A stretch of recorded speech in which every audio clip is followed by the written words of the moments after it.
Үшінші мысалда біздің парабола абсцисса осінің жаңа өтіп жатыр. Демек, бұл жерде дискриминантымыз үш мүшенің 0-ге тең болады. Ал енді қараймыз. Мына формуланы қолдана отырып, параболаның төбесі -3-те 0 нүктесінде екенін анықтаймыз. Б қосымша нүктеміз біздің 0-де 8-ге тең. Демек, m-нің орнына біз -3-ті, n-нің орнына 0-ді, x-тің орнына 0-ді, y-тің орнына 8 деген санды қойып өтеміз. Y тең a көбейтілген x минус m квадрат плюс n формуласына 8 тең a көбейтілген 0 минус плюс 3 болады. Минус 3-імізді теріс таңбамен алғанда квадрат қосылған 0 болды. 8 тең a көбейтілген 9-ға, a тең болады 9-дан 8.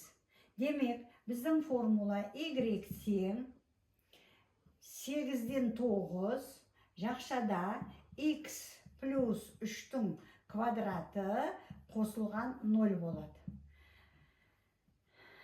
9-дан 8 көбейтілген x квадрат плюс 6x плюс 9 деп квадрат екі мүшенің квадратын ашамыз.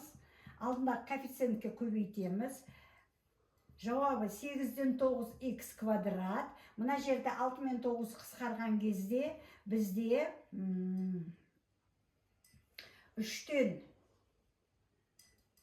16x болады. 9 бен 9 қысқарат, қосылған 8 болады. Мына жерде бүтін бөлігін шығару үшін 5-ші класстағы білімді қолданамыз. 9-дан 8x квадрат қосылған 5 бүтін бөлігін шығарамыз. 3-тен 1x қосылған 8. Енді қараңдар, бос мүшесі плюс 8, параболамыз 8 нүктесінен өтіп отыр. Төртінші мысал. Бұл жерде дискриминант, квадрат үш мүшенің дискриминанты 0-ге тең. Өз беттерінше шығарып, жауабын комментарийға жаза кетіңіздер.